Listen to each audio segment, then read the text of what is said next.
Salam Bapak Ibu Saudara yang dikasihi Tuhan. Seorang ibu pergi membawa anaknya untuk berbelanja ke pasar. Di pasar sangat ramai, maka si ibu akhirnya menitipkan anak yang masih kecil kepada keluarganya. Sebelum pergi, ibu itu berkata kepada anaknya, "Nak, engkau tidak boleh nakal dan menangis. Ibu pergi ke pasar tidak akan lama," sambil memberikan sepotong coklat kepada anaknya.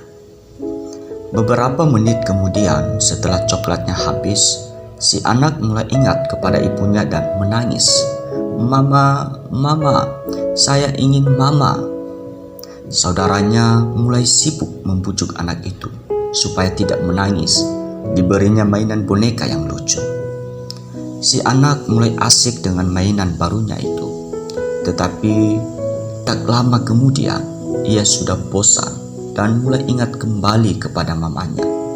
Ia mulai mencari dan menangis. Saudaranya sibuk kembali membujuk dengan mainan yang baru. Sampai akhirnya si anak itu melemparkannya semuanya, berteriak sambil menangis, "Yang saya perlukan hanyalah mama. Saya ingin mama." Bapak Ibu Saudara yang dikasihi Tuhan, inilah gambaran kehidupan manusia. Mungkin dia kaya raya berlimpah dengan kesenangan, pesta pora, kesibukan, bebas tertawa. Tetapi di saat hening hatinya yang kosong, mulai meronta-ronta dan bertanya, "Untuk apakah aku hidup? Hidup yang kosong." Para ahli ilmu jiwa juga telah menemukan jawaban yang benar dalam meneliti mengapa sampai demikian banyak orang yang rela mengakhiri nyawanya sendiri. Dan jawaban itu dapat disingkat dalam 3 patah kata, yaitu hidup yang kosong. Mereka kehilangan tujuan dan arah hidup. Mereka putus asa dan tidak mau tahu dengan kehidupannya yang masih dimilikinya.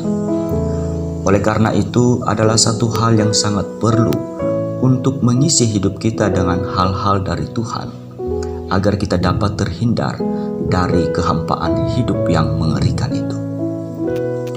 Dalam Injil Yohanes pasal 14 ayat yang ke-6 bagian A, Tuhan Yesus mengatakan dengan jelas, "Akulah jalan dan kebenaran dan hidup." Jadi di dalam Yesus ada kehidupan yang sejati dan murni. Manusia yang benar-benar menginginkan makna hidup di dalamnya haruslah membuka hatinya untuk Sang sumber hidup yang sesungguhnya, yaitu Tuhan Yesus itu sendiri. Amin. Saya Pendeta Wismanduru dalam Senandika Gembala GKO.